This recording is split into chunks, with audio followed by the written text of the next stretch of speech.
Thanks for tuning in. Just wanted to take a second to let y'all know I am now an Amazon affiliate.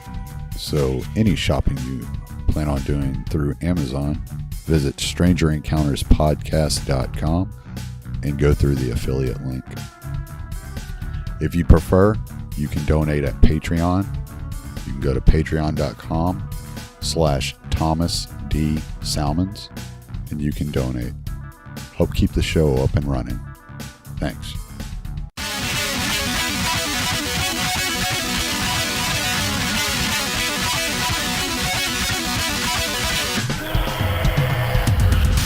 Welcome to Stranger Encounters.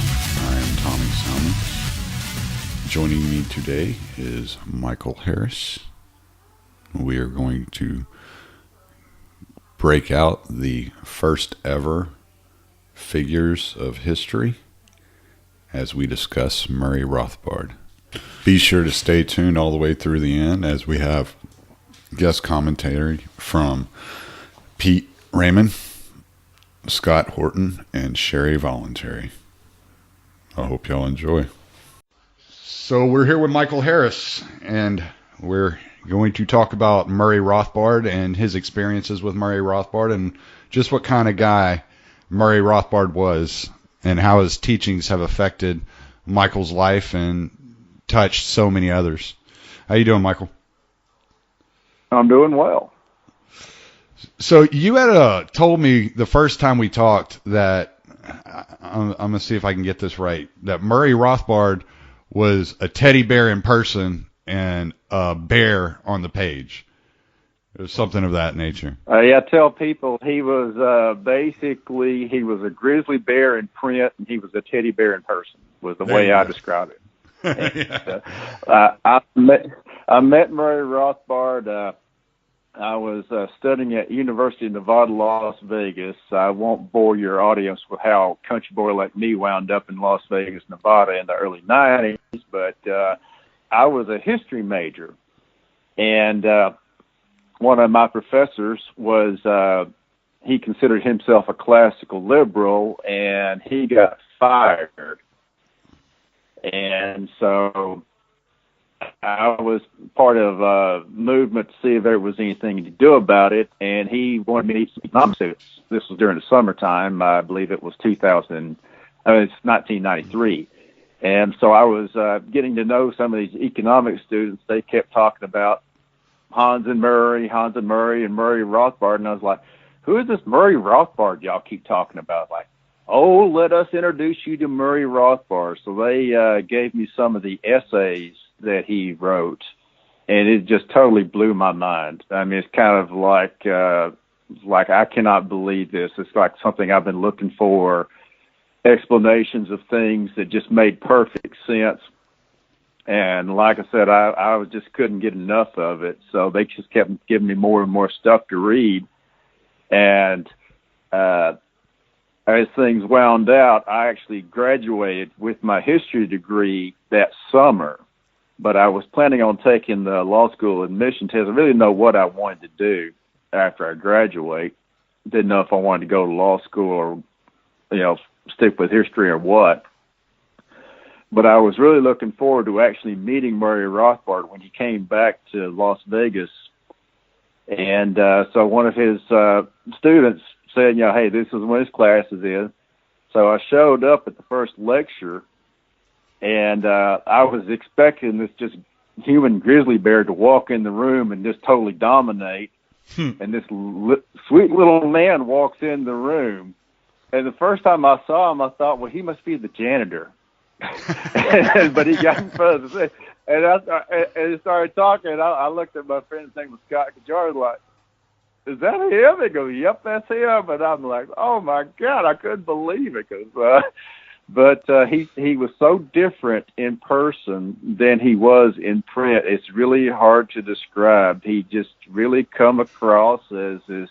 Of course, by that time, of course, keep in mind he was about like 65 years old as well. So he was quite old. And I think he wound up dying 2 years later.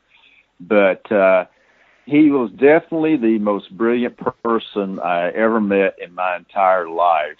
And this was a period of time when the internet was first getting going, but Murray Rothbard was like a walking, talking internet. I mean, you ask him about any topic, and he could just go off for about 30 minutes with just like off top of the head, give like a 30-minute lecture and give you like 5 books to read on top of it. Just incredible, the knowledge that man had. Just absolutely astounding. Yeah, well, and one of the things I did whenever I was prepping for this show is last week I started watching some of his speeches on YouTube, and the 2 traits of his that really struck out to me was he seemed very endearing and he was very charismatic. He seemed to have a really good sense of humor, and have this like way about him that was very personable. And so, he was very, very approachable, very easy going. Unless he was like in serious research mode and writing mode. And it was kind of like, it was the understanding is kind of like, hey, when he's in actual writing mode, that he doesn't want to be bothered. And I can definitely understand that. We understood that. But, my understanding when he was younger, he was much more sociable and wanted to interact. But like I said, by the time I met him, he was 65 years old. So, of course, I don't know how you feel about Hans Hermann Hoppe, but he was there in Las Vegas as well during that period of time. Now, I really considered myself a Murray Rothbard student because he encouraged me to go to law school. He thought I would make a very good lawyer. And but there was a period of time from when I graduated till I was getting ready to take the law school admission test where I was able to attend all of his lectures, and there was a special group of us that he met with outside of class in the evenings, and I got to be a part of a lot of that. But as far as actual social gatherings, it was more Hans Hoppe that kind of like get together and drink beers with in the evening, that sort of thing. Oh, okay. Well, one thing I was really curious about, and you've kind of already answered this, was how long it took you to realize that you were in the presence of such a brilliant mind, and you pretty much already knew what you were embarking on whenever you entered the classroom because you had already read so much of his stuff. But what was it like? Oh, yes, I had read. Go ahead. I'm sorry. Go ahead. Oh, I was just going to ask what it was like. This connection. Well, first, actually, was in his presence. I was really stunned because, like I said, I was expecting just after reading him in print, I was expecting somebody who's kind of like have a halo around him or something. I don't know what I was expecting, but like I said, he turned out to be this just little old man, New York Jew. Just very, very approachable and cuddly and warm person. Like I said, he was the total opposite of what I expected him to be. Yeah, I was really interested in what it was like to see people that didn't know who he was and their transformation when they were around him, and how he worked with people. And how he worked with people. Most of the people there that I knew him before I did. So I can only remember one person besides me that got introduced to him in that period of time, which was about a 4 to 5 month period of time. I know there was one student. He was not an economics student at all, but basically one of his friends took Murray's class and said, "Hey, you would love this guy." So she brought him into a few of the lectures. I didn't really get to know him really, really well, but it was just kind of like, wow, isn't this awesome? Just, to learn from somebody who's like one of the giants of libertarian scholars like that. And I remember there was a handful of people. I remember there was one female student that she was actually a Marxist, at first when she got there. And my friend Scott Kajar started bringing her. He started, discussions with her, and she just totally flipped around. And, I mean, classic. If you ever watch the clips of Murray Rothbard, it was like, "Oh crap! Oh crap!" That was kind of his way he would say things. That she started realizing that Marxist economics was all crap, and so that was pretty amazing to watch her totally transform like that. And I can remember there was one guy. He was a lawyer. He had gotten introduced to libertarian thinking in law school. And I think he went to law school in California, but then he came to Las Vegas to actually practice law. And while he was in Vegas, he came and went to Murray Rothbard and spent as much time as he could around Murray Rothbard. Well, yeah, and he's like, just watching him, and even in reading his writings, I get the impression that he was truly an optimist, and that he believed that everything was going to come full circle, and that the philosophy that he adhered to was going to catch on in mass. What do you think he would make of how many young people are attracted to his writing today? Well, actually, I think Murray Rothbard would be disappointed to see the rise of kind of a socialism in, especially in American universities these days. Mm-hmm. Now, I can tell you that the time when I met him was not long after the fall of the Berlin Wall. And he and his teacher, Ludwig von Mises, had predicted the communist system just simply couldn't work, that it would eventually fall apart. And I do know that he understood that a lot of his writings were read underground inside the Eastern Bloc during his lifetime. And it was shortly after that there was just a big exposure to him in countries. I remember talking about, I'm real big in Poland. So, it's kind of like that was, so he did experience that. And I think that he got a big kick out of the fact that as hard as the communists tried to suppress anything remotely related to libertarian thinking, that the ideas were so powerful that they took root even under communist suppression. Yeah, and it was one thing I find weird. I was watching a Noam Chomsky interview or a speech he was giving the other day, and he was asked about Murray Rothbard, and he said something along the lines that Murray Rothbard had a really good grasp on history and really understood history well, but he was just his economics was flawed, and it really it struck me really crazy how you can have two insanely brilliant minds of Noam Chomsky and Murray Rothbard on complete opposite sides of the spectrum when it comes to economics and how the economy works and things. Do you know if he knew Noam Chomsky, if they had any run-ins?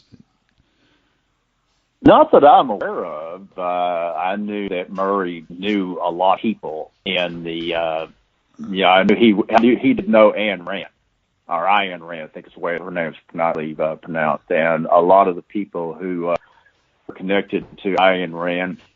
There had been quite a fallout between Murray and Ayn Rand, but I knew that, of course, he was a New Yorker, tried and true.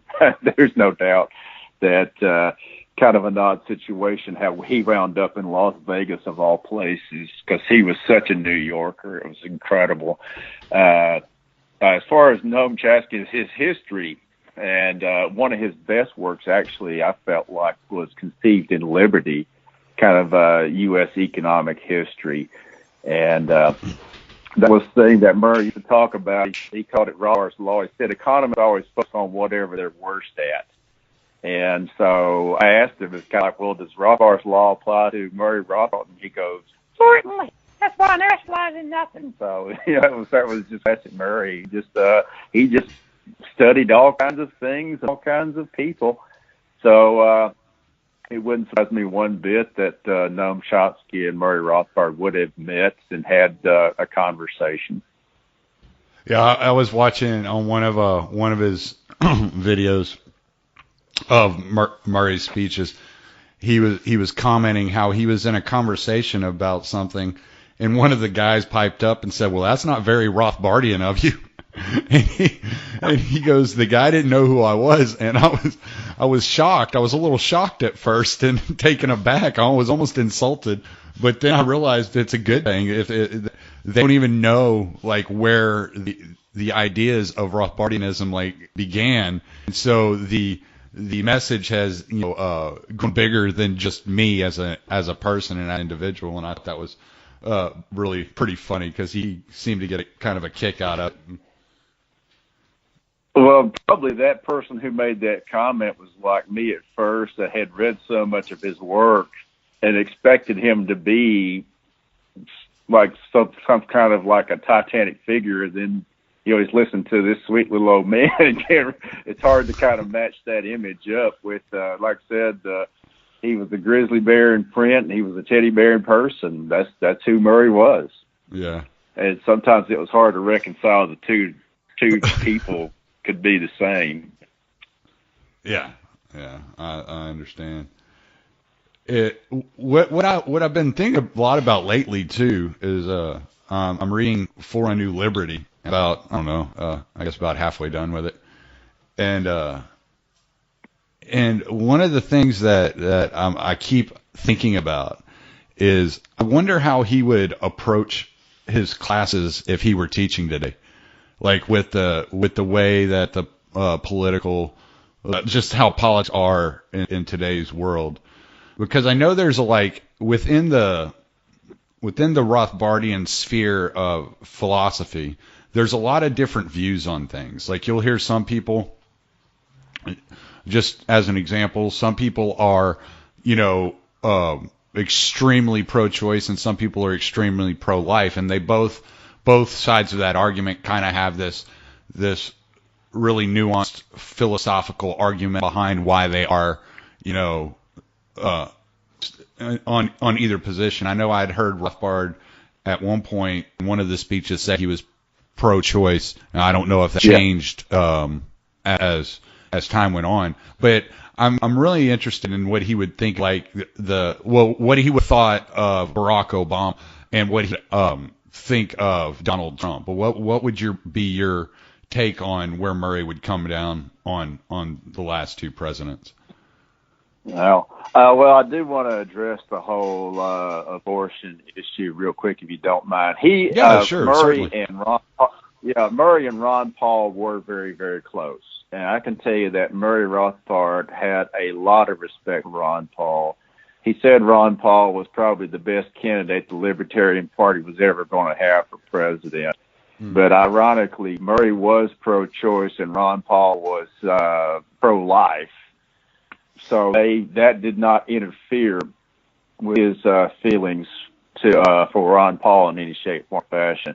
For whatever it's worth, I think you can make a good libertarian argument both ways on that particular topic. Right. As far as Donald Trump, I think Murray would have a field day exposing Donald Trump's father's, Fred Trump Sr.'s connections to political party politics and the Democrats among Brooklyn. Most people don't know that, but Murray just absolutely loved to expose, insider crony capitalist deals like that. That was really what turned Murray on. I think he would have had a field day exposing Donald Trump's so-called genius as a developer and that sort of thing. It's really hard to think how as far as Barack Obama, he definitely would not have agreed with his economics at all. This whole so-called Affordable Care Act, talk about no truth in advertising requirements. I mean, he would have predicted that was doomed to failure from the beginning. And I can tell you, for me personally, my health insurance rates have tripled since the so-called Affordable Care Act. And, of course, being a good Rothbard student, I saw from the beginning that it wasn't possibly going to work. Right. I think he would have said that it was just a stepping stone for the socialists to get universal health care, because that was some of the things that he liked to point out. While socialism as an economic system is an absolute failure, as a political system, it works great. And that's what he used to say, that where the socialists have an advantage over us libertarians is they have an ultimate goal in mind of central government controlling every aspect of our life. And to them, every single statute they enact, every single new bureaucracy they create, every single regulation they get put in on the books, that's a victory to them. And so they can constantly pile up just bit by bit, regulation by regulation, statute by statute, bureaucracy by bureaucracy. That's kind of their goal. And he used to say that that's the reason why they are so successful politically. And that's the reason why us libertarians basically tend to fail in politics for that reason. And I think he would say Barack Obama was a classic example of that. Yeah, I think another thing that libertarians do that that socialists don't do necessarily is they talk. I mean, I guess they both discuss about how things should be, but the socialists have monopolized the idea that you can frame your policies in doing good for humanity and solving humanitarian crisis, whereas libertarian kind of take the idea like, yeah, this would solve all these problems because of this, and it's done more from a intellectual standpoint. It's not framed in emotion as much, and I think that's a big where libertarians run into a big issue. Well, I think if we tend to expect people to solve their own problems, that's where the socialists come up and say, "Here, we're going to solve all your problems for you." Because it's it's like Murray, and we all called him Murray, by the way. So that's why I usually refer to him. I mean, I hope people are not offended. That's just he preferred us to call him Murray. That's just kind of guy he was. But one of the things he used to point out was that economics was basically the attempt to supply unlimited demand with limited resources. Because he used to say, you're kind of like, if we had unlimited resources, any economic system works. It's kind of like air. Air is unlimited. We don't have to decide who gets what air. But, it's kind of like you start thinking about like a desk or a pen or a ham sandwich or a car or something like that. It's kind of like there's only so much of it out there. So it's kind of like how do we decide who gets what? And he says, throughout history, socialism has failed and market principles has worked. And he could go all the way back to, as far back as you wanted him to go with it, with examples of it over and over again. Basically, he said, there's a few places where socialism worked in kind of like a monastery or it's like a small community. But once you get beyond that, it just simply doesn't work. And that as an economic system, that's something that he liked to point out is even the Soviet Union depended on the American markets to try to figure out what's the value of stuff. It's kind of like how much oil, Russian oil do we trade for Cuban sugar? They would go to the American markets to try to have some idea of like, okay, what's the value of sugar? What's the value of oil? He said without the American markets for them to do that, their system would have collapsed long before it did. Yeah. And a big thing that we get caught up in nowadays, it almost feels like there are certain times where like the libertarians don't have a good argument to make. How would Murray Rothbard address, let's say, like the situation in Venezuela, whenever you know that the socialist programs were going to cause the collapse of Venezuela on its own, but the economic war that America had inflicted on Venezuela sped up the process, and so it's hard to say, yeah, look at what happens in a socialist country like Venezuela whenever it didn't all happen naturally. There was that additional boost from America in the collapse of Venezuela. How would he approach that? Well, he was pretty much opposed to us intervening in situations like that. He preferred to kind of like, hey, let them fail on their own, to avoid the blowback of saying that we caused their failure. And I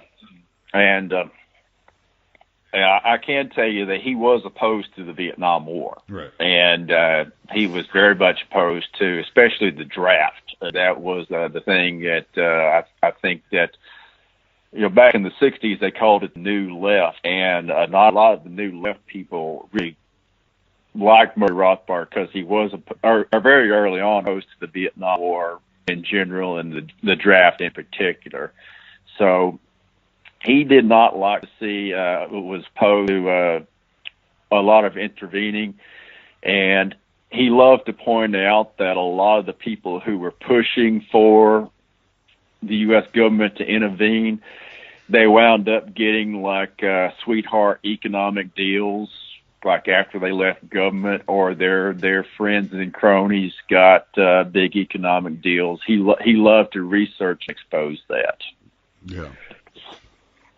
Yeah, because I find it, excuse me, I find it difficult at times to engage with people on the entire Venezuela situation, because yes, I understand that the socialist system of Venezuela would have collapsed on its own, but the progressives do have a point. They're saying, look what the U.S. did to Venezuela to create this crisis, and it's like, I mean, there's not really, I can't, excuse me, I don't understand the mindset behind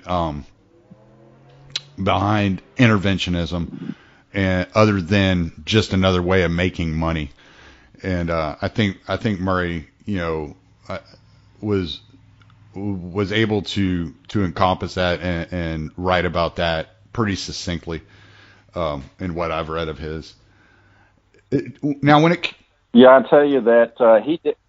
No. Go. You finish what you. Yeah, I was going to say that he really exposed. I mean, the Marshall Plan after World War II was supposed to be like the shining example of what the U.S. intervention can accomplish. Murray pointed out that the person who pushed it through Congress, after he pushed it through Congress, he got a big deal from West Germany to supply cotton to them. And so, yeah, he benefited tremendously, whereas, the American taxpayers paid the bill. So basically, he said, the people who benefited from it were the foreign governments and the people that were supplying the foreign governments. The people who paid for it were the American taxpayers and the consumers in these foreign governments. And so he loved to point out stuff like this about that's his lines was that government actually creates the need for more government. And that's kind of like with a classic Murray Rothbard line.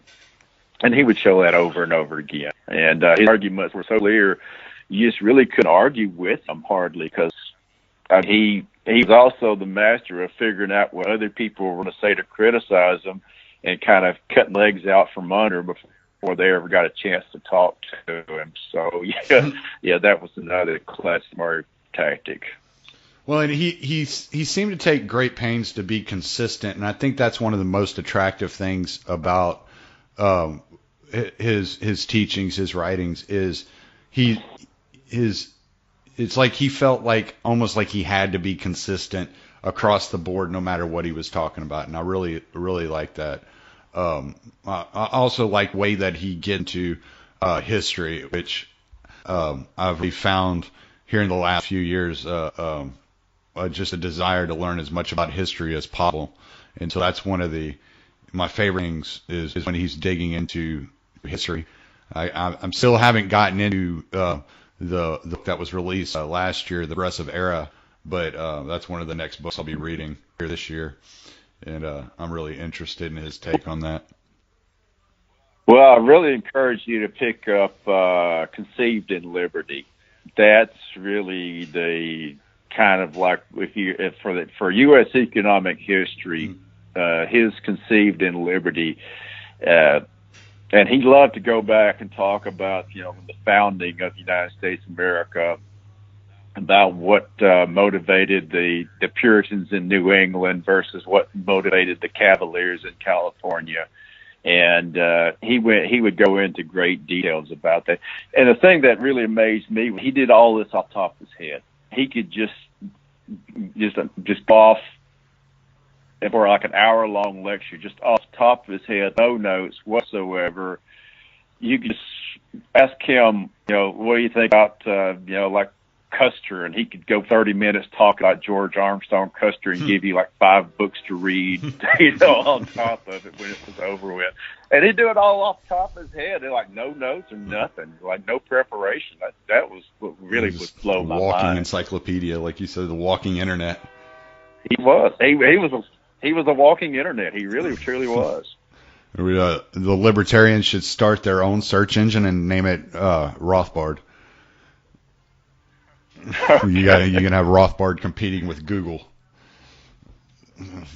Yeah, I think probably Murray would have a whole lot to say about Google's tracking information and Facebook cooperation with the government as well, because that was something he used to say that governments cooperate. I mean, businesses cooperate with government all the time. He used to say they do it to pass their cost off to the taxpayers and to cut their competition. So, he loved to expose that, which was one of the things that put him crossways with the Koch brothers, by the way. I don't know if you knew about that. Yeah, I remember hearing something about he that. had quite a he had quite a falling out with the Koch brothers over that, and which, ironically, my understanding is Cato has a picture of Murray Rothbard on like their wall of fame. So that should tell you something about the man, right? Yeah, Tom Woods and Matt Welch dug into that a little bit about the whole Cato fallout, and Matt Welch, he's with Reason. They were on Michael Malice's cast, and they were discussing the fallout between Rothbard and the Cato Institute, Koch brothers.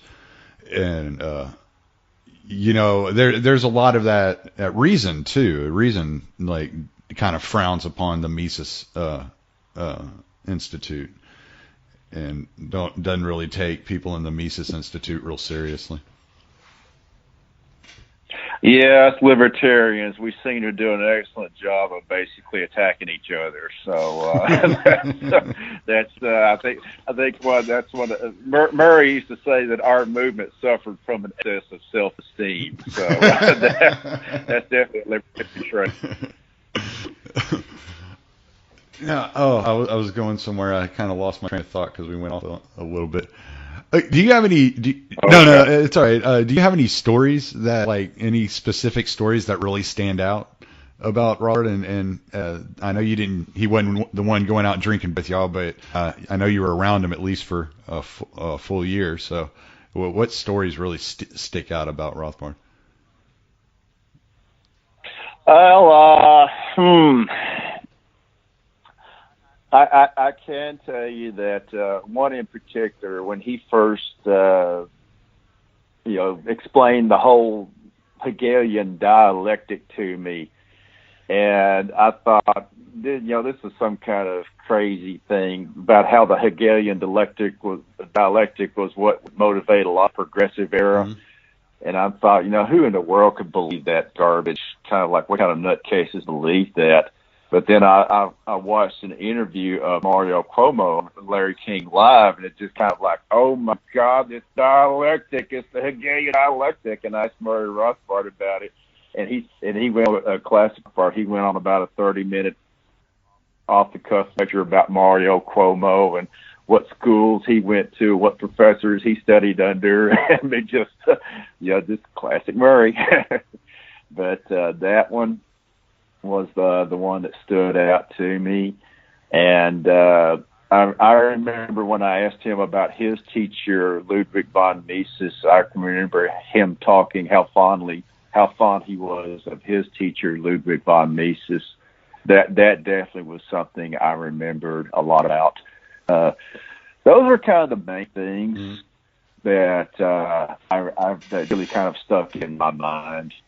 I remember where I was going a while ago, and you were talking about how he would shoot off. You reminded me of this whenever you were talking about he went into a 30-minute lecture on the Hegelian dialectic. You were talking about how he would shoot all this information at you without any notes or anything, and have references and all readily available. And I was reading the Lew Rockwell's introduction at the beginning of For a New Liberty, and he's talking about how Macmillan came to Rothbard and asked him to write this book, and how he sat down and wrote it near effortlessly, and was just able to put it down on the page in no time whatsoever, really. But getting to that level, you've put so much time and effort into into studying up until that point. How do you think Rothbard would be happy and really appreciative of the Mises Institute having his works out there for free where you can download PDFs? Because he seemed like, just the idea I get from him, he just seems like a guy who just wanted people to have the information. Yes. That he was not motivated by making money, which a lot of that's harder for a lot of his critics to really wrap their brain around. That he loved to share information, and that he, like I said, I really didn't feel that his family was particularly wealthy or anything like that, but he really was just very simple, and I think he would be very proud of the Mises Institute, how it's carried on the tradition of his teacher, Ludwig von Mises. I think that part he would be very, very proud of, and of the Institutes. I don't think he would be too happy about the current state of the Libertarian Party right now. That, which I don't know if you want me to go down that trail or not. Sure, we can go there. I'll let you decide. Yeah, he was actually. Most people don't know this, but the party was actually founded in his living room. So that was he, and he truly believed at the time of the founding of the Libertarian Party that they could compete with the Republicans and the Democrats, and so he put a lot of time and effort. He actually wrote the Libertarian Manifesto that party was supposed to be based on, and he modeled his early work on the successful socialist parties, how they had achieved power, and he tried to copy that. And basically, he made a lot of enemies by doing that, what he did, saying, hey, this is what we need to do, and this is what we did that was right this election, this is what we did that was wrong this election, this is what we need to do more of. And he created a lot of enemies in the libertarian movement by doing that. And I felt bad about that part. But ultimately, when Ron Paul lost as the Libertarian candidate for president, Murray basically said that was when he pretty much gave up and said, look, Ron Paul's probably the best candidate we're ever going to have. And that I think that he's told me that was the point where he gave up on the Libertarian Party. And now I think if he was to see now that just out and out socialists running around infiltrating the Libertarian Party, I think he would just absolutely be repulsed by that, which I'm still trying to wrap my brain about how someone could be a libertarian socialist. That just doesn't add up to me at all. And I don't think it would for either. Yeah, I agree. I listened to a debate between a couple of guys, and one was debating more of the Rothbardian view, the other one was debating more of the socialist view. And I really didn't. I came away even more confused than when I went into it. So I don't really know how to make amends with those two thoughts existing at the same time. I want to go ahead, and we're gonna go ahead and wrap it up here. And but what I wanted to give you an opportunity. I know you said that he encouraged you to become an attorney, but can you really break down what it is that Rothbard, what Rothbard's influence meant in your life up to this date? Well, like I said, it was a period of time when I was really looking for something that I could believe in, and that just opened my mind in so many ways that I could tell you that when I came back to Texas, I was able to introduce a lot of people to Murray Rothbard. Ironically, at the time, the Republicans were more open and receptive to him and his message and his ideas when I first came back. What the hell happened to the Republican Party? I can't wrap my brain around that, but yeah, that was. But also, when I got to law school, and there was a law and economics class, and the fact that I had been a Murray Rothbard student really gave me a leg up in that class. That was for certain. And just like I said, he told me that he thought I would make an excellent lawyer, and he encouraged me to go back to Texas and go to law school and become a lawyer. And I'm grateful. I just feel very grateful that I had the opportunity to spend time with him and learn from him as much as I could. Yeah, you said something there about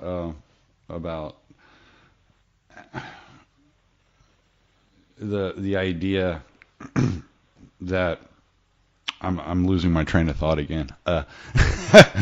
There was the idea you were expressing there about how Republicans were more receptive to Rothbardianism, but I think one thing that he recognized and that he wrote about was that both the parties, like even in the 70s and the 80s, both parties were reactionary parties. Neither party was actually a party leading to a vision, but both parties were reacting to circumstances around them. I think maybe that's a lot of the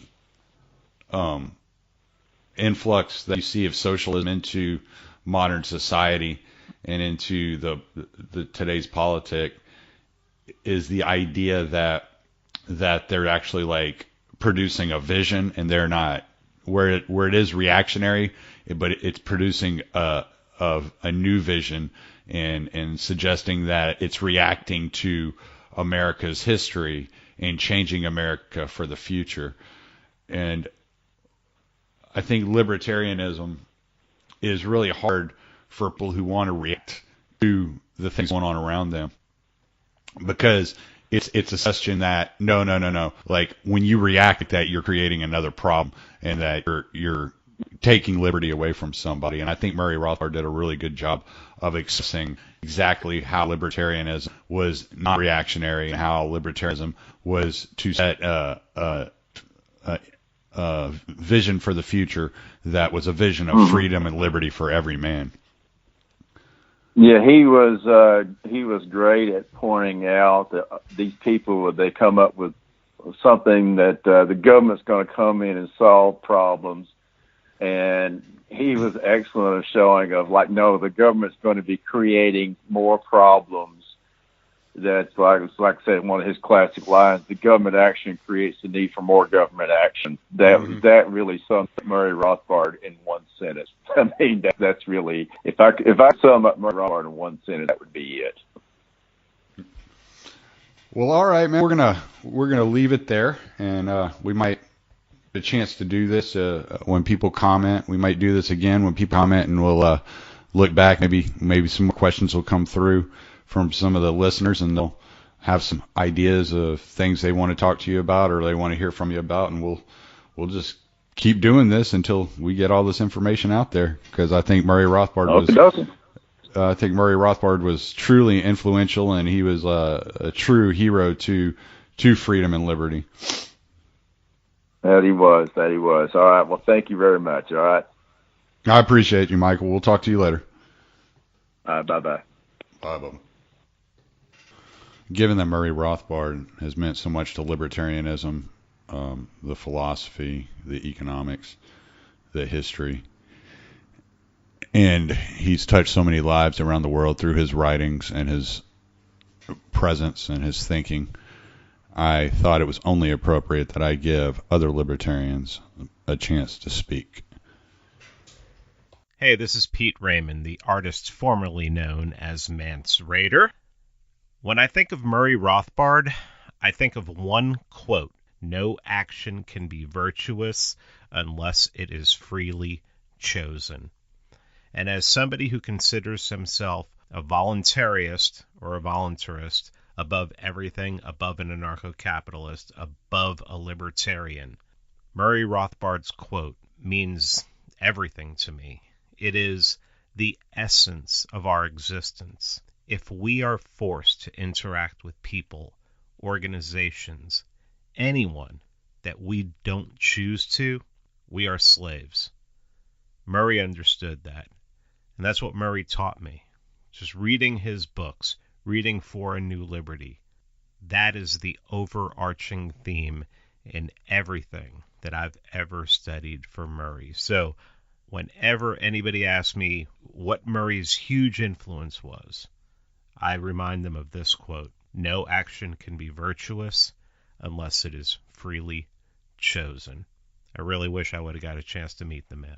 Hey y'all, Scott Horton here from antiwar.com and the Libertarian Institute. You know, before I read Murray Rothbard, I thought all libertarians were minarchists and constitutionalists. Say what? No need for a monopoly on national defense or criminal justice either? Great. Plus, he told me what I already think. Nothing is a greater determinant of our freedom here in America than our government's foreign policy around the world. As Rothbard put it in War, Peace, and the State, anti-imperialism is the key to the whole libertarian business. But my favorite Rothbard essay is Left and Right, The Prospects for Liberty from 1965, wherein Rothbard says libertarianism is the epitome of leftist radicalism, and that progressivism, socialism, and communism are right-wing, conservative deviations from the true wave of the future, individualism and property rights. The metaphor isn't perfect. Communism is even more statist than fascism after all. But there can be great wisdom gained from this essay for lefties, right-wingers, libertarians, and anyone else interested in political history and theory. To these you could add Wall Street, banks, and American foreign policy, our anti-imperialist heritage, World War I as fulfillment, and war guilt in the Middle East. Now, I've never had the time or ambition to read all of Man, Economy, and State, but the most important part of Austrian school economics to me is covered in the case against the Fed and what has government done to our money. Government, through its central bank, causes the inflationary boom-bust so-called business cycle, which destabilizes the entire economy every decade or dozen years or so, destroying the lives of millions of people and causing what's left of the free market to take the blame. One day, when I'm an old man, I plan to sit down and finish his history of early America, conceived in liberty, which I'm just a few hundred pages into, but is great so far. My advice to you, young libertarians, is to be Rothbardian, be anarchists, be political, fight the empire. So I think Murray Rothbard's influence on libertarian thought in general can't be overstated. But to my life personally, I think there's two major ways that he has influenced my way of thinking, and that is just the idea of what the state actually is and how it actually damages people. And it's not this great benevolent peacemaker that is needed to step in and make people get along, that it actually creates a lot of violence and a lot of resentment and a lot of coercion between people. Also, the second thing is that the government is not the people. We are not the people. Like that's a major idea in American political thought, and it's so wrong to think that the things that the government does are the things that the people that are underneath that government want. And so I think those two things were the biggest influence on me in coming to my positions now as a voluntarist, and a real understanding that we don't have to live under the system that we have just because it's there, that it's not necessarily the best thing, and that the very foundation of that is that we own ourselves completely, and that no one has the right to force or coerce us to do anything. You've been listening to Stranger Encounters with Michael Harris, Figures of History, a tribute to Murray Rothbard, with guest commentary from Pete Raymond, Scott Horton, and Sherry Voluntary. I'd like to thank everybody for participating, and I'd like to thank all of you for listening to the end. I am Tommy Salmons. Late.